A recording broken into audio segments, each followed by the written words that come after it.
you and I are just guys who want to play music. The punk scene originally, we were so, all of us were so fucked up.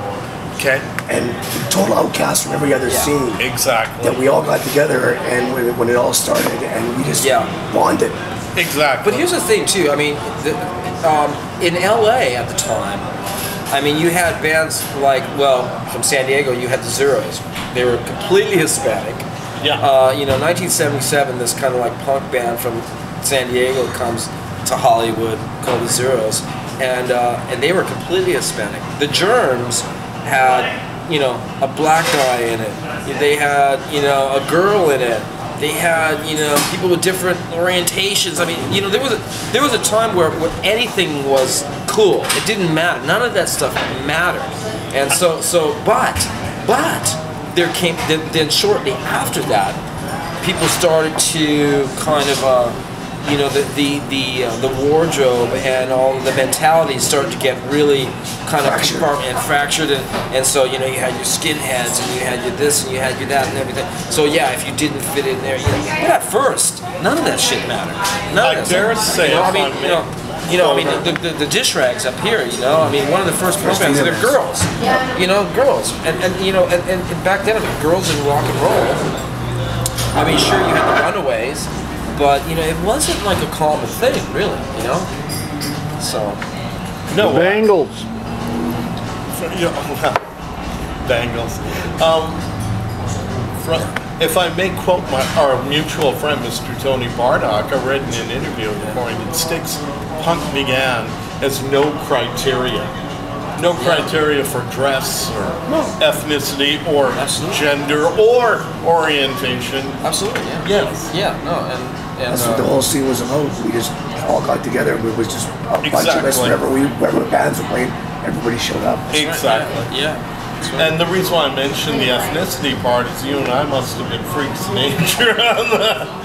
Yes. Well, you know, I didn't have so much trouble with the punk thing as I did growing up in a very, like, I grew up in the Southern California, South Bay area. That was, you know, everybody was, you know, where I lived, they were all blonde hair, and, you know, I mean, I don't like the stereotype and stuff like that. Obviously, there were exceptions, but I had more hard time growing up than I did once, you know, 1977 hit. It was like, you know, what do I have to do to not fit in? You know, it's like, you know, I have to set myself on fire and, like, you know, like. I dare say we're a ragtag tribe of misfits. And speak for yourself, Sonny. All right, thank you. Yeah, thank you. Yeah. Misfits, yes. No, I'm just kidding. Yeah. Everyone found some acceptance in this circle. Oh yeah. Music is like that. Sports is like that. That's why a lot of individuals get on the teams or join bands. Up here, the scene was just people, and the bands started formed to play for us. It was really weird because we had their houses where everybody, well, this group of people hang around this group, but we all get together and party at each other's houses. And then we started going to bars. Yeah, yeah. Another thing, and you know what, and you know what, and Ron, that's one of the things that really attracted me to the Vancouver scene, and one of the reasons why when I left LA and when I left Black Flag, I moved to Vancouver because the scene at the time was more, it was just more homegrown and more, you know, centered around, you know, people in homes and just small groups, and I don't know, it wasn't so fractured. It was so club oriented. It wasn't. Yeah, no. It was pretty fresh and exciting.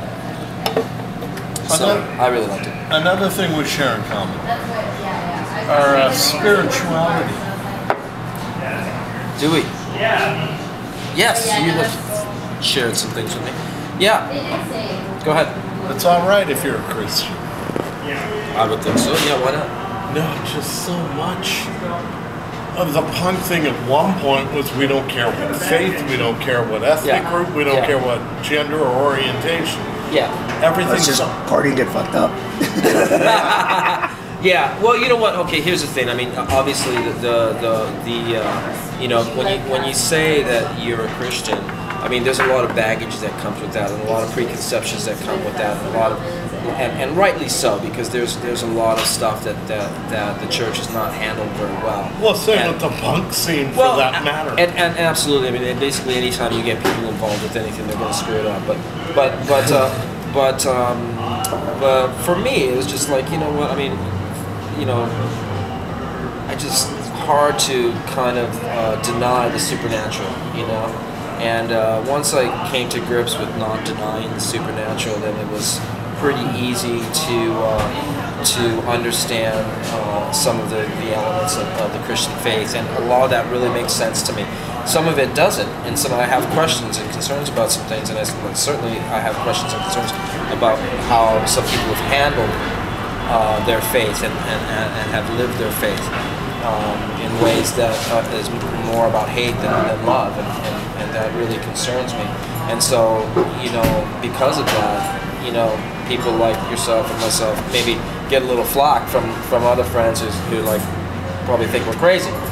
But I love it. But you know what? I just, you know, you just gotta love people, man. So, you know, acceptance, love. Yeah, bring it down to the basics. And I mean, how can you argue with a gospel that's about love and forgiveness and peace and goodwill? I mean, how can you argue with that? What's wrong with that? You know? It's the basic philosophy of punk rock. We all get together and that's it. Yeah. So, you know, I mean, you know, I have slag it if you want to, but you know, I'm at peace with it. I now have friends from every ethnic group, every gender, and transgender, every orientation, every faith, every creed. I might learn something, I may not agree, but I may like the food that day, or I may like the dance, or you know what? Every faith has a type of music. Without reason, some faiths would cease to exist. Yeah, I suppose. I don't really know too much about that stuff. A lot of what they call Christian music and Christian rock is pretty bad. So not just that. Some of it's good, but what I mean by faith is every faith has a style of music to go with. I'm going for something common. Even if I don't like the faith, well, they have their own style. I guess, if not choral, but they have their own style of hymn. But you know what, Sonny? To me, it doesn't matter about corporate. To me, it comes down to the individual. Exactly. Okay, do you have a gripe with me, or do you have a gripe with what you think about me? You know. I mean, bring it down to, you know, like just two guys sitting across from each other, like we're doing right here, and let's talk about things, you know. Or are you going to say, well, what about this and what about that, and hold me captive for, you know, other people who, you know, it's like saying all punks are skinheads, or all punks are Nazis, or all correct, or, you know, it's just no, not. There's an element of people that are idiots anywhere you go. But what about me? What about you? Can we get along? Can we deal with things? You know, and can we respect one another? Can we, you know, respect other people's dignity and just hold them up and encourage them and you know. As long as you can do that, you know, why get tangled up in all the negative shit? You know, I just don't get it. I really don't. I don't. So tell us about living in your van when we were down in LA. Yeah, that was crazy. Here's where he found out. With the two dogs. My memory's almost full. Yeah, you know, from very early, when I moved out when I was around 15 or 16, and I started living at people's houses, or couch surfing, or living, you know, here and there. I lived in the church, you know, down in the basement, across the beach, with, you know, in a closet, or in my brother's garage, or wherever. And then finally, you know, I got this 1969 Ford van.